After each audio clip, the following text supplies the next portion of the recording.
धर्म नगरी काशी का एक वीडियो इस वक्त चर्चा का सबब बना हुआ है। यहाँ कुछ जापानी टूरिस्ट गंगा में डुबकी लगाना चाहते थे, तभी कुछ लोगों ने इसका विरोध शुरू कर दिया। ये वीडियो सोशल मीडिया में इस वक्त वायरल। ये वीडियो 25 दिसंबर यानी क्रिसमस के दिन का बताया जा रहा है। कुछ जापानी लड़के और लड़कियां दशामशेक घाट पर डुबकी लगाने पहुंचे थे। उनमें से एक युवक ने सेंटा की कैप पहन रखी थी, जिसको देखकर वहां के मौजूद लोग भड़क गए और उनके साथ वहां बदतमीजी हुई। ये मामला इतना बढ़ा कि उन सैलानियों को वहां स्नान के बगैर वहां से जाना पड़ा।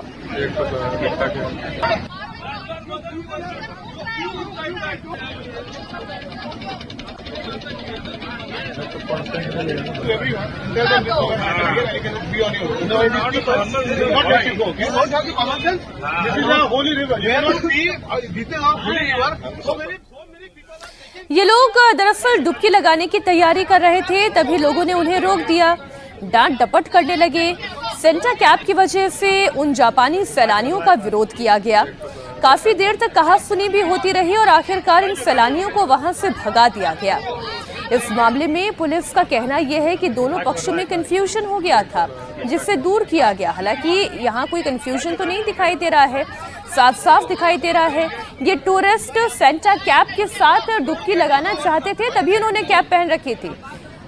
और ये जो वीडियो वायरल हुआ है, इसका संज्ञान लिया गया है और इसकी जांच के लिए जो लोकल टीम है उसको भेजा गया। ये पुराना वीडियो बताया जा रहा है 25 दिसंबर का, जिसमें कि जो दो पक्ष हैं उनमें किसी बात की कन्फ्यूजन हो गई और उसको लेकर कहासुनी हुई। दोनों पक्षों के द्वारा फिर एक दूसरे से माफी मांगी गई। इस बात की शिकायत थाना स्थानीय पर किसी पक्ष के द्वारा नहीं की गई और जैसा लोगों के द्वारा बताया गया कि जो बात कन्फ्यूजन हुई थी, उसके बाद दोनों ने एक दूसरे से माफी मांगते हुए अपने गंतव्य स्थल को चले गए। अब खबर रीलबाजी से जुड़ी हुई। रीलबाजी का जुनून लोगों के कैसे सिर चढ़कर बोल रहा है, इसके लिए लोग अपनी जान तक दांव पर लगाने के लिए तैयार हैं। ये तस्वीर भोपाल से आई है, जहां वीआईपी रोड की रेलिंग पर एक सिरफिरा स्टंट करता हुआ आपको दिखाई दे रहा है। नीचे बड़ा सा तालाब है और ऊपर ये रेलिंग है जिस पर वो स्टंट कर रहा है। ये तस्वीरें सोशल मीडिया में इस वक्त वायरल हो रही हैं। जरा सी इस शख्स से अगर चूक हो जाती तो ये सीधे नीचे तालाब में जा गिरता। ये काफ़ी हाई सिक्योरिटी जोन भी माना जाता है। पुलिस का दिन रात यहाँ पहरा होता है, फिर भी ये रीलबाज अपनी कलाबाजियां दिखाने में यहाँ पर कामयाब हो गया। और नए साल के मौके पर हुड़दंग करने वालों के खिलाफ दिल्ली पुलिस सख्त कार्रवाई करने की तैयारी में है। जश्न में हुड़दंग ना हो, इसके लिए ट्रैफिक पुलिस जगह जगह चेकिंग अभियान चला रही है। दिल्ली पुलिस की कोशिश है कि हुड़दंग और उत्पात मचाने वालों पर नकेल कसी जा सके। कनॉट प्लेस जैसे पॉश इलाके में ड्रिंक एंड ड्राइव, गाड़ियों के कागजात की चेकिंग, ये सब हो रहा है। इस दौरान लापरवाही बरतने वालों के चालान भी काटे जा रहे हैं। मसलन यही कुछ तस्वीरें देख लें। एक गाड़ी जिसकी खिड़कियों पर लोग बैठे हुए हैं, दूसरी गाड़ी है उसकी सनरूफ खुली हुई है, वहां पर इस तरीके की तस्वीरें आई। अगली खबर मध्य प्रदेश के सीहोर से है, जहां एक बड़ा हादसा हुआ।